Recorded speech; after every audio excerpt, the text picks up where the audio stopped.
Hello, good morning everyone. Today I am going to discuss next chapter of class 9 science, that is gravitation. सबसे पहले हम ये discuss करते हैं कि ग्रेविटेशन होता क्या है। Gravitation it is a type of a force that means attraction force between two object. Means जब कोई एक ऑब्जेक्ट दूसरे ऑब्जेक्ट को अपनी ओर अट्रैक्ट करता है और जिस फोर्स से अट्रैक्ट करता है उस अट्रैक्शन फोर्स को हम क्या बोलते हैं? ग्रेविटेशन या ग्रेविटेशनल फोर्स। ग्रेविटेशन और ग्रेविटेशनल फोर्स। तो क्या हुआ, फिर से इसे समझिए कि the force of attraction by which one object attract another object towards itself, यानी अपनी तरफ, वो क्या कहलाएगा? Gravitation force. तो ग्रेविटेशन फोर्स के बारे में हमने क्या जाना? पॉइंट वाइज समझते हैं क्या होता है कि ये ग्रेविटेशनल फोर्स एक अट्रैक्शन फोर्स होता है जिसमें वन ऑब्जेक्ट अट्रैक्ट करता है अनदर ऑब्जेक्ट को। एक ऑब्जेक्ट दूसरे ऑब्जेक्ट को अट्रैक्ट करता है, किधर अट्रैक्ट करता है? अपनी तरफ अट्रैक्ट करता है। क्लियर हो गई बात? ग्रेविटेशनल फोर्स यानी ये टाइप क्या है? अट्रैक्शन फोर्स का। अब नेक्स्ट टॉपिक है हमारा law of gravitation.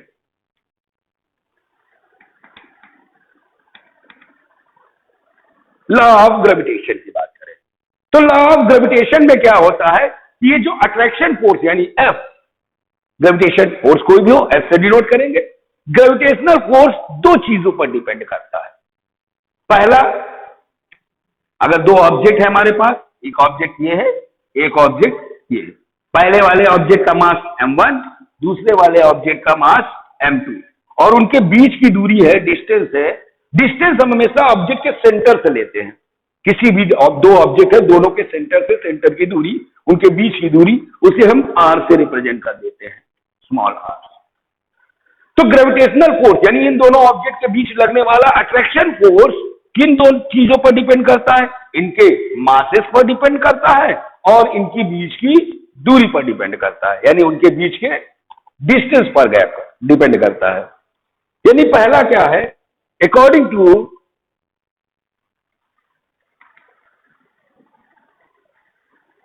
Law of gravitation,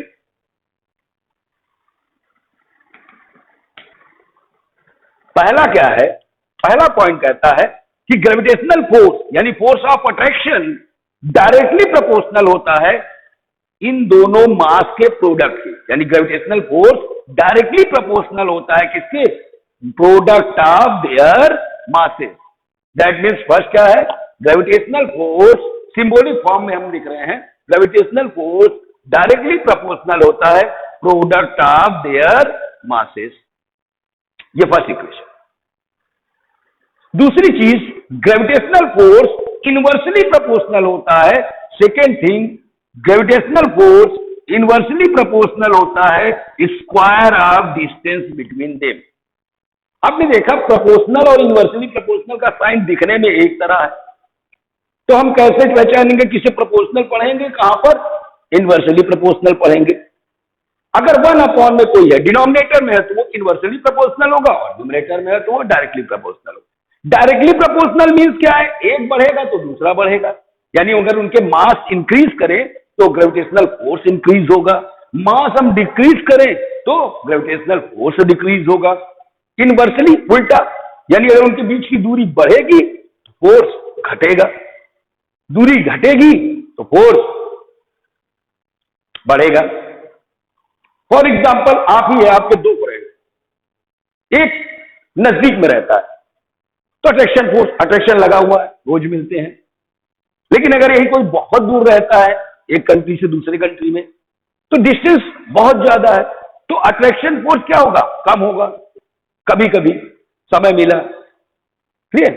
same उसी तरह कि दो ऑब्जेक्ट है, उनके बीच का ग्रेविटेशनल फोर्स उनके मासेस के प्रोडक्ट पर डिपेंड करता है और उनके बीच की दूरी, उनके बीच के डिस्टेंस के स्क्वायर के इनवर्सली प्रोपोर्शनल होता है।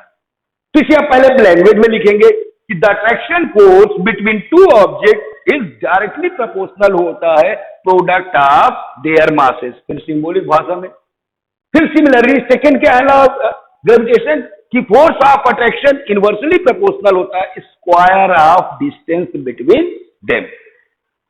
तो देन ये इक्वेशन 2 हो गया। फ्रॉम इक्वेशन 1 एंड 2 दोनों इक्वेशन को कंबाइन किया गया तो F प्रोपोर्शनल हो गया m1 m2 upon r square. That means जब हम प्रोपोर्शनल का साइन हटाते हैं, इक्वल साइन लगाते हैं, तो प्रोपोर्शनल साइन हटाया, इक्वल साइन लगाया तो एक कांस्टेंट ऐड हो जाता है। कांस्टेंट कुछ भी हो सकता है, वैल्यू हो सकती है 4, 5, 7, 9, 11 या कोई कांस्टेंट वेरिएबल यूज कर सकते हैं, सॉरी आर्बिट्री कांस्टेंट यानी के डब्ल्यू कुछ भी आप यूज कर सकते हो एज ए कांस्टेंट। लेकिन यहां प्री डिफाइन क्या है, G m1 m2 upon r square, where g is gravitational constant. g क्या है, ग्रेविटेशनल कांस्टेंट है, नोन एज ग्रेविटेशनल कांस्टेंट है। क्लियर हो गई? तो यहां पर ग्रेविटेशनल फोर्स का एक फार्मूला जनरेट हुआ है, F बराबर g dot m1 m2 upon r square. That clear? That means gravitational force का फार्मूला यहां जनरेट हुआ, वो बराबर होता है g into m1 m2 upon r square, where m1 mass of first object, m2 mass of second object, r distance between them यानी उन दोनों ऑब्जेक्ट के बीच की दूरी, एंड g क्या है, कांस्टेंट है यहां पर, known as gravitational constant. g क्या है, कांस्टेंट है, नोन एज ग्रेविटेशनल कांस्टेंट। अब हम थोड़ा इस g, कैपिटल G के बारे में डिस्कस करते हैं, यानी ग्रेविटेशनल कांस्टेंट के बारे में डिस्कस करते हैं कि ग्रेविटेशनल कांस्टेंट है।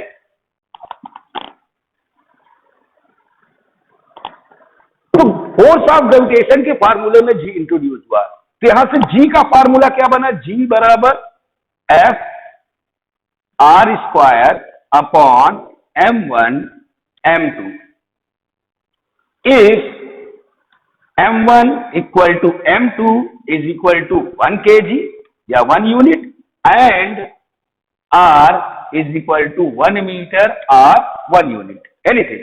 तो then capital G is equal to capital F। कहने का सेंस हुआ है कि अगर हम दो ऑब्जेक्ट ले, यूनिट मास हो उनकी, यूनिट मास मतलब 1 kg, दोनों 1 kg है, और उनके बीच की दूरी भी हम यूनिट रखे यानी 1 मीटर रखे, तो देन ग्रेविटेशनल कांस्टेंट किसके इक्वल होता है, फोर्स ऑफ अट्रैक्शन के। एक बात ध्यान दीजिए, इक्वल कहने का मतलब है यहां पर न्यूमेरिकली इक्वल, वैल्यू में इक्वल, यानी अगर ये 10 आया तो ये 10 आया, है दोनों अलग अलग चीज, क्योंकि दोनों की यूनिट डिफरेंट है, तो है तो दोनों अलग अलग, तो न्यूमेरिकली इक्वल होता। तो यहां से इसकी डिफिनीशन जनरेट करते हैं कि gravitational constant is numerically equal होता है किसके, फोर्स ऑफ अट्रैक्शन या फोर्स ऑफ ग्रेविटेशनल। कब इक्वल होता है, व्हेन masses of object यानी two object is unit and distance between them is also 1 unit। यानी इसे थोड़ा सा और डीपली एक्सप्लेन किया जाए कि gravitational constant between two object is numerically equal to force of attraction between them if there masses is unit and distance between them is also unit या 1। तो चाहे तो आप इसकी डिफिनेशन यहां पे लिख सकते हैं कि ग्रेविटेशनल कांस्टेंट क्या होता है, उसको हमने यहां पर डिफाइन किया सिंपल वे में।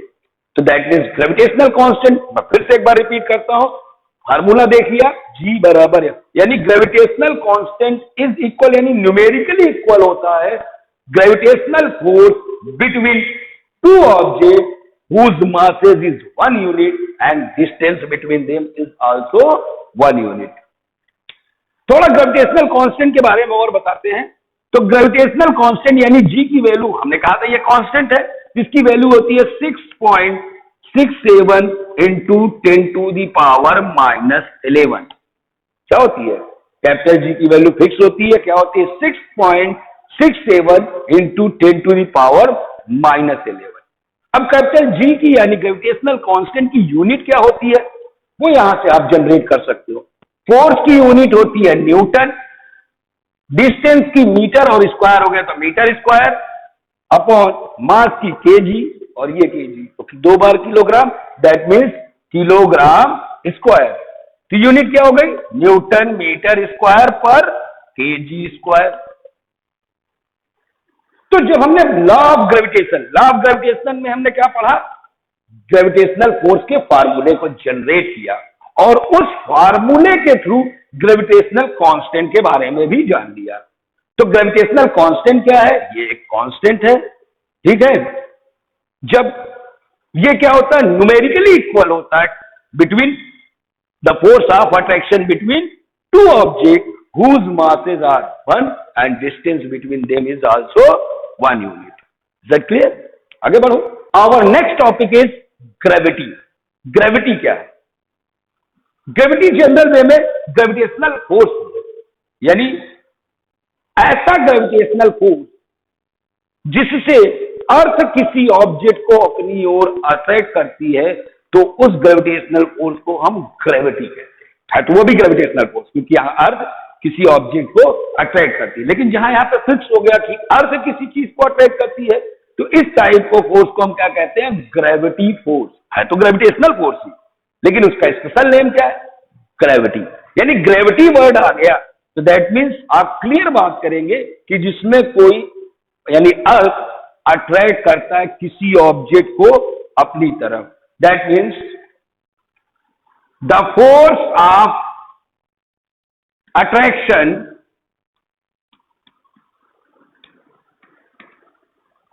by which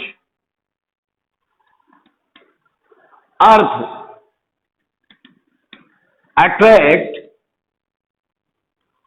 another object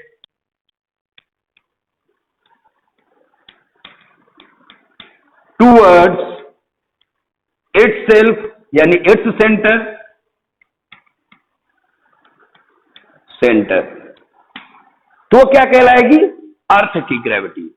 यानी जब कोई ऑब्जेक्ट कहने का मतलब यहां पर जब अर्थ किसी ऑब्जेक्ट को अपनी तरफ, अपने सेंटर की तरफ अट्रैक्ट करती है, तो उस फोर्स ऑफ अट्रैक्शन को हम क्या कहते हैं? ग्रेविटी। है ये भी फोर्स ऑफ अट्रैक्शन। इसमें एक ऑब्जेक्ट अट्रैक्ट करने वाला ऑब्जेक्ट क्लियर होएगा, यानी यहां क्या कर रहा है? अर्थ अट्रैक्ट कर रहा है। क्लियर हो गई बात? तो जनरल वे में ये हो गई ग्रेविटी फोर्स। अब हमारा नेक्स्ट टॉपिक है वैल्यू ऑफ जी, हमने पहले बता दिया। अब क्या है? रिलेशनशिप बिटवीन कैपिटल जी और small g. Next topic is relationship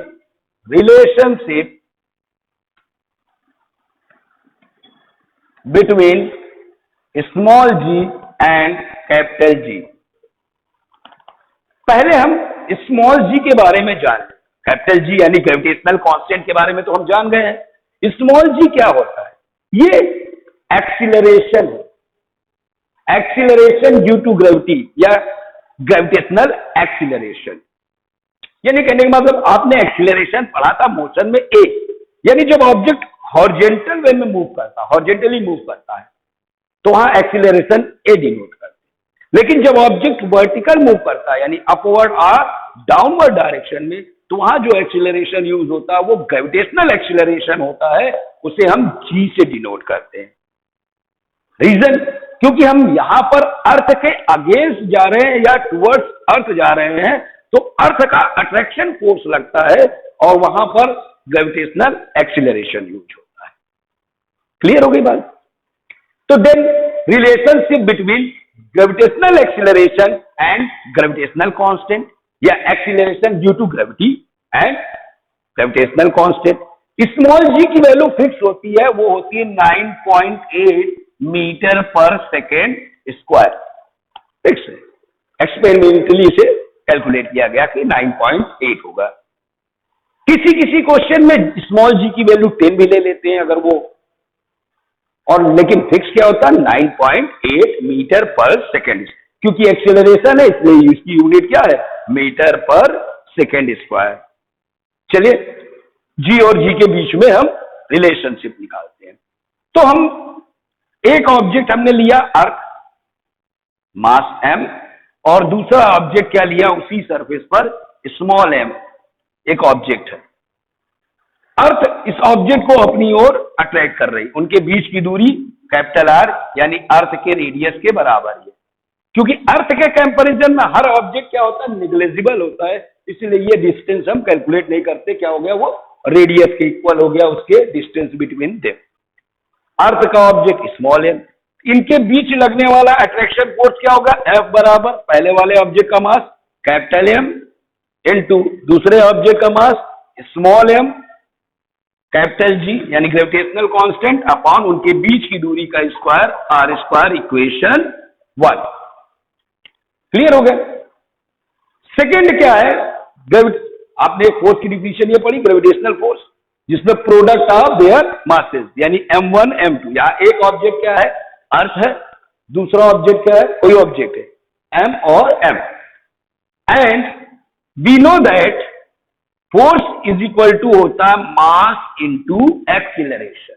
एक और फॉर्मूला आप जानते हो, फोर्स इज इक्वल टू क्या होता है, मास इनटू एक्सीलरेशन, और एक्सीलरेशन में हम लिखते हैं ग्रेविटेशनल एक्सीलरेशन यानी स्मॉल g, क्योंकि ऑब्जेक्ट कहां ट्रेवल कर रहा है, हॉरिजॉन्टली ट्रेवल कर रहा है।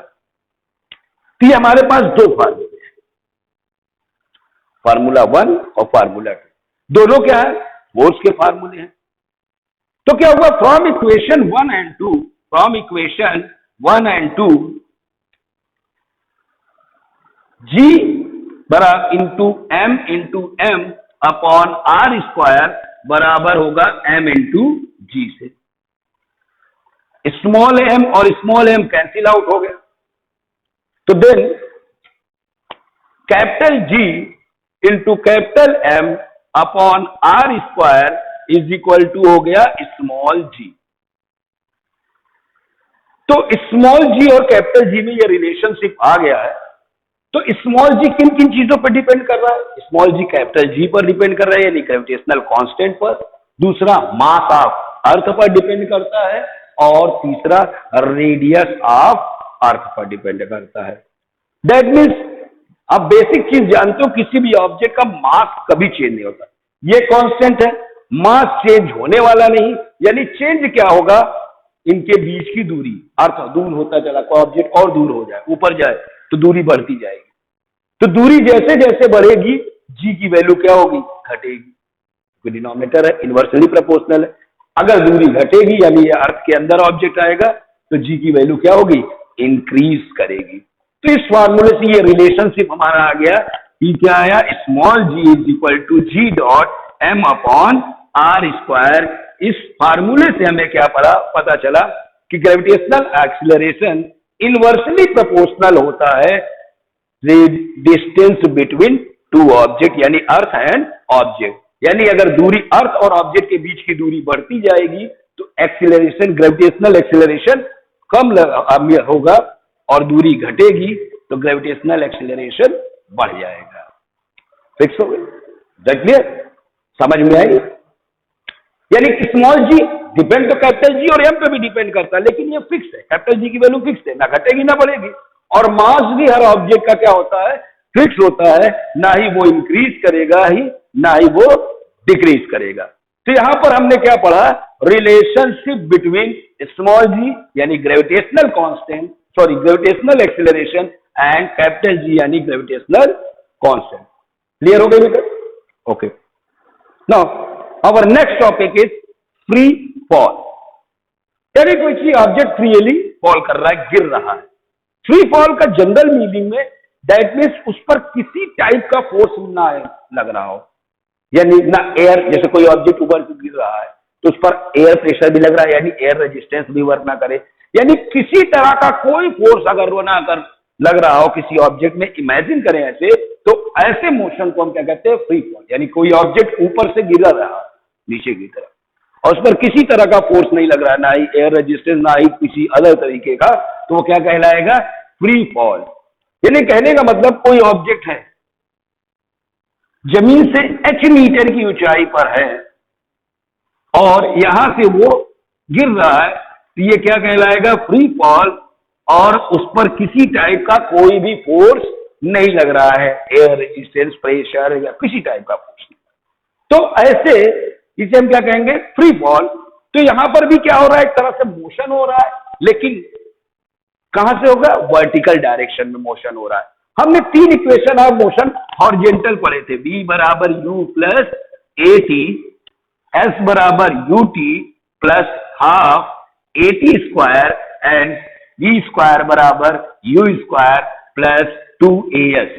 यानी ये 3 इक्वेशन हमने मोशन चैप्टर में पढ़ा था। इक्वेशन ऑफ मोशन यानी जब कोई ऑब्जेक्ट हॉरिजेंटल वे में ट्रेवल करता है, कहां ट्रेवल करता है, हॉरिजेंटल वे में ट्रेवल करता है, तो डिस्टेंस क्या होता है, s होता है और एक्सीलरेशन a। लेकिन जब कोई ऑब्जेक्ट वर्टिकली ट्रेवल करता है यानी अपवर्ड और डाउनवर्ड ट्रेवल करता है, तो देन यही डिस्टेंस s ना रिप्रेजेंट करके h से रिप्रेजेंट करते हैं और एक्सीलरेशन a ना होकर g हो जाता है। तो देन इसी को देख के अगर हम इक्वेशन ऑफ मोशन बनाए, यानी जब ऑब्जेक्ट फ्री फॉल कर रहा है यानी वर्टिकल ट्रेवल कर रहा है डाउनवर्ड या अपवर्ड में, तो क्या होगा, v बराबर u माइनस जी टी, बस एक्सीलरेशन के लिए g और डिस्टेंस की जगह h, क्योंकि डिस्टेंस हम क्या कर रहे हैं, हाइट में ट्रेवल कर रहे हैं। तो h बराबर सेकेंड होगा u t plus half g t square, और तीसरा v स्क्वायर बराबर u स्क्वायर प्लस 2gh। यानी कोई ऑब्जेक्ट अगर फ्री फॉल करता है तो इक्वेशन ऑफ मोशन क्या होंगे, v बराबर प्लस जी टी, h बराबर u t plus half g t square and v square बराबर u square plus 2gh, where v is final velocity of object, u initial velocity, g acceleration due to gravity and t time taken. यानी अगर हम explain करें कि when any object are free fall from a height h metre above the earth with initial velocity u after traveling h meter, its final velocity becomes v, then equation of motion क्या होगा, v बराबर u plus g t, h बराबर u t plus half g t square and v square बराबर u square plus 2gh। ये है free fall के 3 equation. पर आगे एक पॉइंट और हम डिस्कस कर लेते हैं, अगर ऑब्जेक्ट नीचे से ऊपर ट्रेवल कर रहा है यानी अपवर्ड डायरेक्शन में अगेंस्ट ग्रेविटी, ग्रेविटी के विरुद्ध, अगर अर्थ की तरफ आ रहा है तो ग्रेविटी लगेगी, और अगेंस्ट ग्रेविटी अगर जा रहे हैं यानी ऊपर की तरफ ऑब्जेक्ट ट्रेवल कर रहा है, तो यही इक्वेशन ऑफ मोशन में जहां प्लस है वहां माइनस हो जाएगा। यानी अपवर्ड डायरेक्शन में मोशन के लिए क्या होगा, v बराबर u minus g t, h बराबर u t minus half g t square, v square बराबर u स्क्वायर माइनस 2gh। बिकॉज क्यों माइनस हो जाता है, क्योंकि acceleration due to gravity negative हो जाती है, g की वैल्यू माइनस रखते अपवर्ड डायरेक्शन, तो क्या हो गया, माइनस हो गया। क्लियर हो गई बात, ओके।